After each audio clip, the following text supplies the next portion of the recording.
Vamos a explorar la figura de Ana Frank, pero desde un ángulo distinto, a través del poema De niña a mujer de Alicia Almeida. Hola. Sí, y nuestra guía va a ser un análisis específico que se hizo de ese poema. Exacto. La misión es ver cómo esta poesía, según la lee el análisis, capta esa transición tan brutal de Ana a la adultez y, claro, el poder enorme de su legado escrito. Justamente, el análisis que tenemos nos lleva de la mano por la interpretación de Almeida. Y fíjate que arranca con una imagen muy potente. ¿Cuál?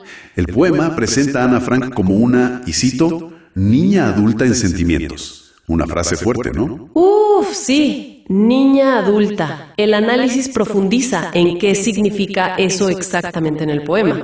Me imagino que no es solo madurez por las malas. Claro, no solo eso. El análisis sugiere que Almeida no habla únicamente de una madurez, digamos, impuesta por las circunstancias terribles, sino de una dualidad constante.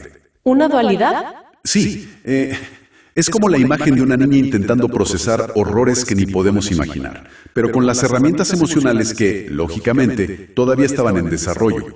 Esa tensión interna es lo que el poema busca explorar, según este análisis. Entiendo. Resalta esa fragilidad dentro de una fortaleza que fue obligada. Y bueno, esta es otra imagen clave que menciona el análisis, ¿verdad? La de la escritura. Así. La metáfora de la pluma en cautiverio. Clave. Según el análisis para Almeida, esta es la forma de entender el diario. No era un simple desahogo. Era más. Mucho más. Era su única ventana. Al mundo exterior, pero también al interior. Su único espacio de autonomía real en medio de ese encierro absoluto. Era su forma de preservar quién era ella. Una herramienta de supervivencia casi, existencial entonces. Y el análisis detalla cómo funcionaba esa escritura como libertad para Almeida. O sea, ¿era solo catarsis o había algo más estratégico, por decirlo así? El análisis apunta a las dos cosas, pero creo que enfatiza más lo segundo. Sí, era un refugio emocional, claro, pero también la describe como un acto consciente de afirmación. Afirmación. Sí, frente a la deshumanización que estaban viviendo. Era una manera de decir, sigo aquí, pienso, siento, existo. Esa pluma en cautiverio, paradójicamente, se convertía en su instrumento de liberación, mental, al menos. Claro, tiene todo el sentido. Y esa conexión tan potente que hace el análisis entre la escritura y la libertad nos lleva, pues, al tema central que aborda Almeida, ¿no? Efectivamente. La trágica, la acelerada transición de Ana. El poema, según nos dice este análisis, no solo narra ese paso forzado de niña a mujer bajo la sombra de la guerra, sino que además lo enmarca como un homenaje explícito a su memoria, reconociendo la tremenda injusticia de esa infancia robada. Pero el homenaje no se queda solo en lo personal, ¿cierto? El análisis indica que Almeida usa la historia de Ana para reflejar algo más grande. Correcto. El análisis subraya que el poema lanza una crítica social muy dura. Describe el contexto de la guerra como una, y cito de nuevo, sociedad enferma que ha perdido sus valores. Fuerte. Sí. Almeida, a través de su lectura de Ana, cuestiona la indiferencia, la brutalidad, todo eso que parece inherente a la guerra. ¿Y cómo articula esa crítica el poema? Según el análisis. Claro. ¿Usa recursos específicos?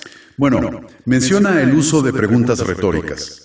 Preguntas que, aunque parten de la experiencia de Ana, nos interpelan directamente a nosotros, a los lectores, sobre la naturaleza de la violencia, la pérdida de empatía, la responsabilidad colectiva en esos momentos oscuros. Es un llamado a la reflexión que va más allá del caso individual. Es impactante cómo esa transición que menciona el análisis no es solo un tema literario, sino el reflejo de una realidad brutal. Ahora, frente a toda esa opresión, el análisis también destaca un giro sorprendente en la interpretación de Almeida. Sí, y es quizá el punto más conmovedor. El análisis resalta cómo el poema contrasta la opresión sufrida con una forma de triunfo final. Un triunfo en esas circunstancias. Sí, y afirma que ese triunfo se logra a través de la escritura. La frase clave aquí, según el análisis, es esta: Ana, venciste en tus letras. Venciste en tus letras. Me llama la atención esa elección de palabras.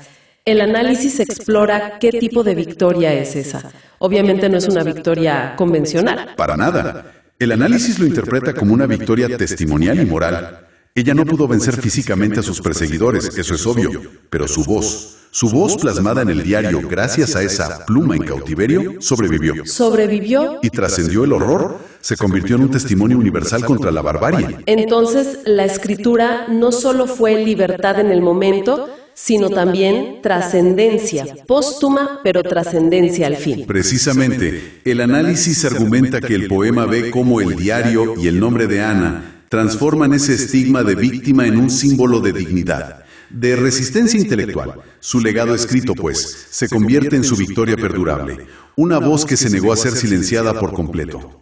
Bueno, intentemos entonces destilar lo esencial de este análisis que hemos recorrido. El poema de Almeida, tal como se interpreta aquí, nos presenta a una Ana Frank compleja, ¿no? Esa niña adulta, cuya pluma en cautiverio fue su ancla de libertad y de identidad. Además, usa su historia para criticar una sociedad enferma. Sí. Y finalmente celebra como Ana, y lo repito porque es potente, venciste en tus letras, logrando una victoria testimonial que perdura hasta hoy. Una victoria silenciosa, sí, pero inmensamente resonante, construida palabra a palabra en la clandestinidad. Lo cual nos deja pensando, si retomamos esa idea tan fuerte de la pluma en cautiverio. Claro. Surge una pregunta interesante, ¿no?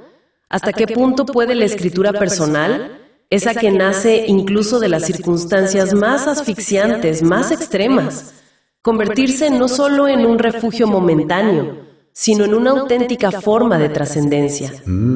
Puede ser, como sugiere este análisis sobre el legado de Ana Frank, una victoria real, una victoria duradera sobre la propia opresión.